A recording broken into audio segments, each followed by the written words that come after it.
Hey guys, Magnus Robert here, bringing you another video. Today we are doing the next episode of the TSTO Battle of the Best Events.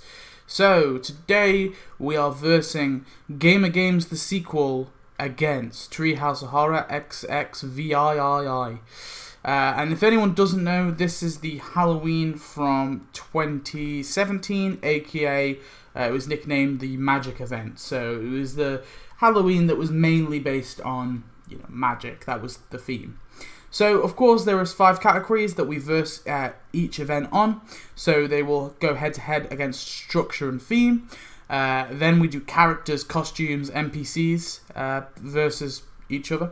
Then we do buildings, which had the better buildings. Then we do decorations, which had the better decorations. And then finally is how I look back, like which event do I kind of look back more fondly on, in a kind of non-specific way.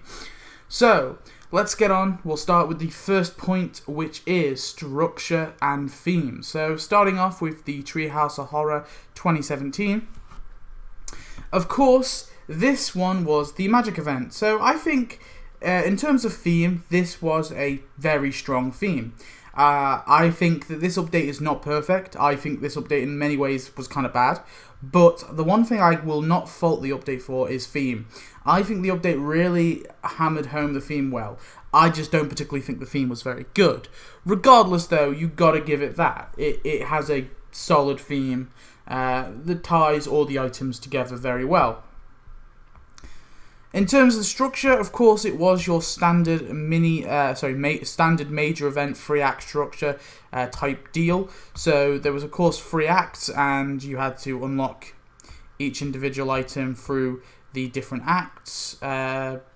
3 acts in total. There was also crafting, which obviously you can craft items and get them, and also quite cool as well, there was this beast enchantment thing as well. So you had to send your particular wizards to enchant the beasts and fight these beasts to unlock them. And then the actual beasts themselves, the Kernimon, the Lude, Crawl, Barfy, that kind of stuff, and the Bullivern and the Wigops and the Burns' Dragon as well, and the Tree Stash. Each had individual prizes. They were kind of unique NPCs. I'm gonna count this roughly in the structure because it's something new that we'd never seen before, and actually have never seen again. But basically, they were kind of unique NPCs in the fact that they can earn decorations, and still to this day they can earn those decorations. So yeah, lots of cool new features. I certainly think the update wasn't great for sure, but there was some really cool new stuff that it introduced. There was some crafting in there, obviously. You had the 3-act prizes, and you had the whole enchantment thing. So overall, I think a very strong event in terms of new things. But in terms of theme and structure, I will say it was a little crap at parts. Moving on to the Gamer Games, of course, this is the most recent major event. It's quite early in the match, but it's finished now, so I feel confident in versing it against another update. So Gamer Games, the sequel, of course, was a sequel to the original Gamer Games event. Now, it was a multi-event, which means basically it's 4-act structure overall, and it wasn't great. I think the biggest issue with this update that this update had is it was really poorly structured in terms of the way they let out prizes. Like, we had obviously tokens for final prizes, things like this, like things I just don't think were particularly that great. So yeah, in terms of this, but in terms of the actual theme, like I said, it was based on a sequel for the Gamer Games original update, which of course was video games. So it was mainly based around video games, and the different acts had different video games that were prizes. I will argue though that although it's got a theme, the theme isn't entirely tied down. I think it is a bit loose. And I know that sounds weird, but mainly it comes to the items that we get. The items just don't really fit the theme, in my opinion. And we'll get into specifics when we go into the characters and buildings, but I just think that the items really didn't fit well with the theme they were trying to go with, or at least not all of them. So I think that was a big kind of fail for this update. So who do I give the point to for structure and theme? I mean, both of them have their faults, but I think the one that gets this point is definitely Treehouse of Horror 2017, or the Treehouse of Horror XXVIII, aka the Magic update. So yeah, that's that point. Moving on, we come on to characters. So this is the point for which update had the better characters, costumes, and NPCs.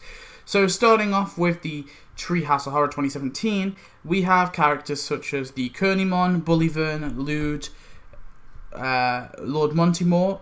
But before I go into Lord Montimore, my issue with obviously Kernimon, Bullivern, and Lude is I would technically argue they are NPCs, because although yes they have tasks where they earn decorations, they are not the same. They're not playable in the same regard. So I consider them NPCs. Then we have Lord Montimore, who I think is a decent enough character. The Unicorn Wizard is good as well. Crawl, Greystash is good. Crawl's the same kind of thing. Again, he's an NPC. Barfy, again, sort of NPC. Slivers, pretty cool looking. Certainly, I think some of these could have been costumes, but I understand the argument to why they are unique characters. At least I understand for Greystash, because Greystash is a completely new character. But with Lord Montimore and Slivers, I question if they should be unique characters. I don't know. Anyway, we have Count Dracula, who was really, really awesome to get as the Act 3 prize. Wigops, again, kind of an NPC, but whatever. The Evil Shopkeeper, really, really cool one to get. Great Raimondo's pretty decent. Angelica Button is also another really cool one to get. And the Burns Dragon, which again was the kind of NPC, in my opinion. And then in terms of skins, we had Wizard Lisa, Wizard Bart, who were both free. I don't think they're particularly great costumes, but they were free. So, you know, I give them a sort of pass, but certainly they're not great. Then you have Squeaky Voiced Peasant, a terrible, terrible, terrible costume, and also cost you real life money to get. So that one does not get any points. And then you have the Sorcerer Frink, who is okay, I will say. It's not great, but it's okay. Anyway, moving on, we shall move to the Gamer Games, the sequel. So, obviously, most of you guys remember, but we got characters like Strawberry, Wally Weasel, Cosine, Huge Ass. Those are the 4 characters we got.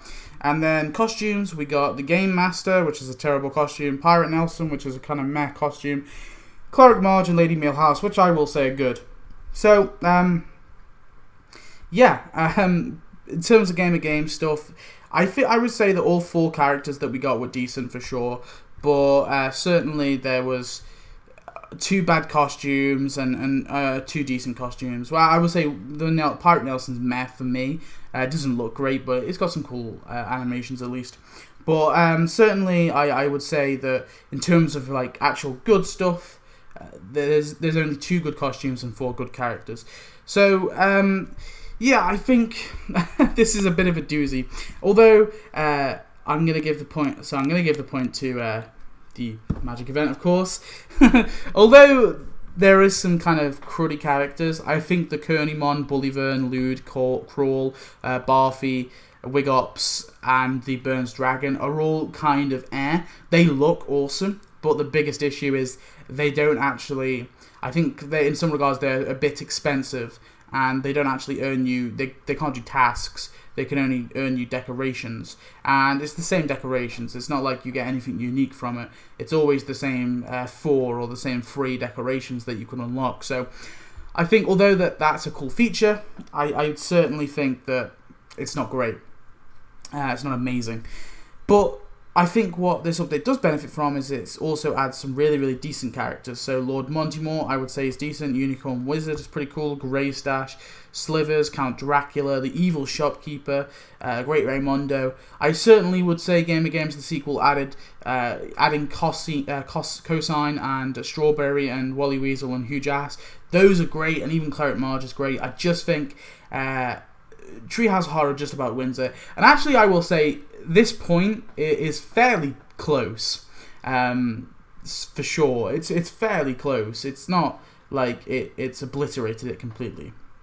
Anyway, moving on. We got more points. Obviously, Game Games the sequel can still take this back. There is still 3 points available, so it can still win technically.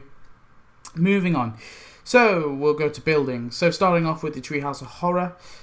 We've got the Chalmers Market, which I will say is okay for a corner building, although I'm not crazy on these corner buildings.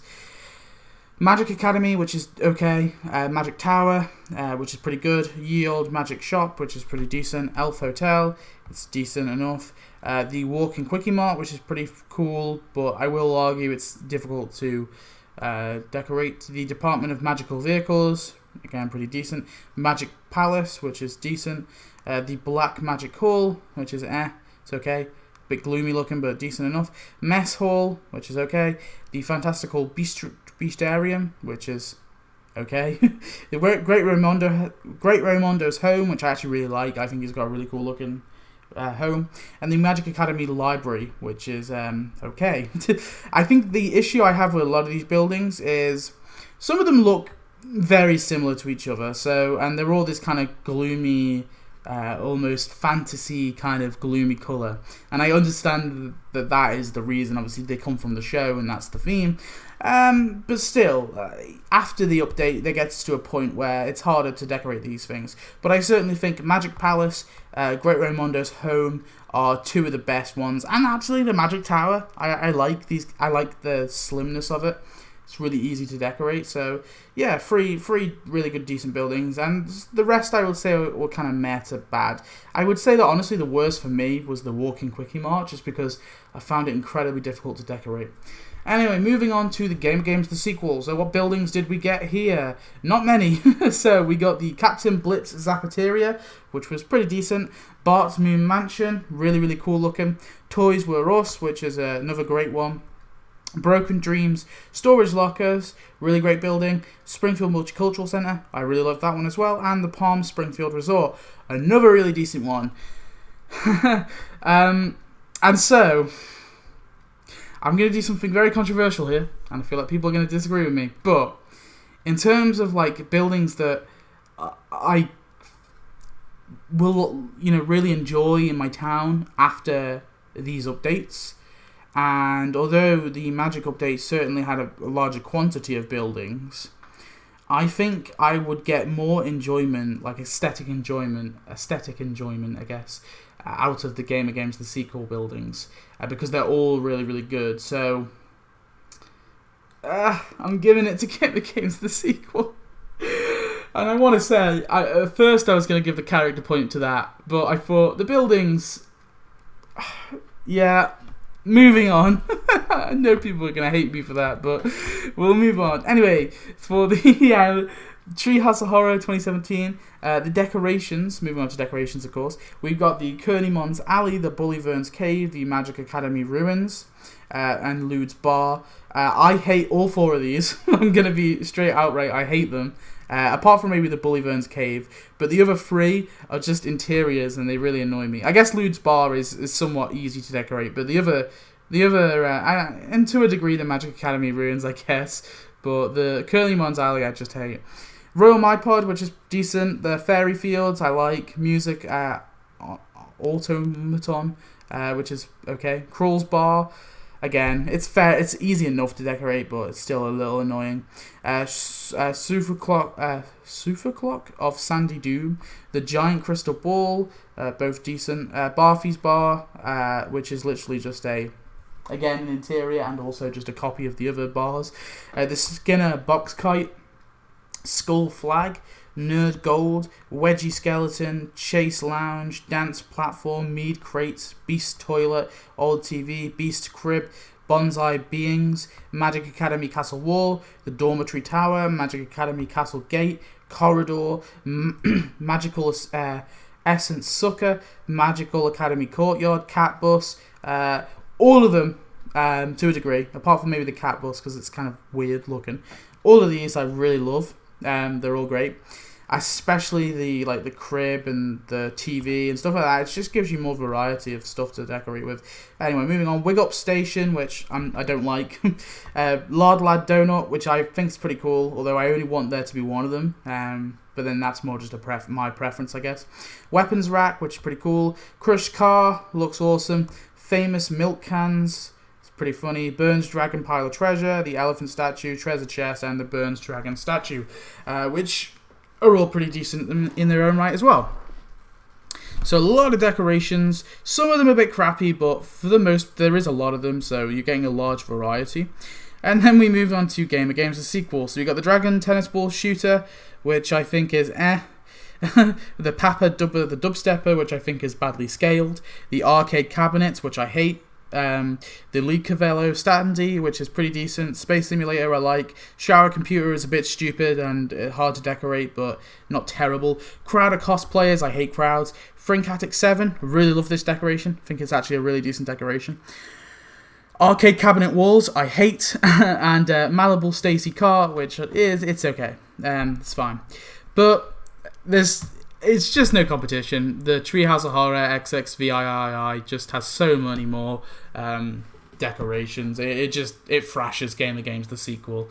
Even if Game of Games the sequels, all of their decorations were great, it's still no contender. So that is the winner. The final point, if you want to know, the final point I would probably also give to the Magic Update, because I really appreciate it as a theme, and I think the Magic Update, for me anyway, is, or if you Treehouse of Horror 2017, whatever you want to call it, the update to me really kind of signifies how theme is always important, but to make a good update. But at the same time, if that theme isn't backed up with solid characters, solid buildings, and I will say in a way solid decorations, but I think this update had fairly decent decorations. But at least in terms of solid characters and solid buildings, if the update just isn't very favourable. So I think, although I don't think it's a great update, I would definitely give it the point for that as well. So that is it. The Treehouse of Horror 2017 goes to the next round to verse Homopalooza. Tune in next time where we will be versing the Simpsons Babies against Treehouse of Horror XXV. Anyway, thanks for watching, guys. I hope you enjoyed this video. I know some of my decisions were always going to be very controversial, and I feel like that building point might have been a bit controversial. We'll have to see, but I shall see you next video where we'll be versing Game of Games Simpsons Babies against Treehouse of Horror XXV. Thanks for watching. Goodbye.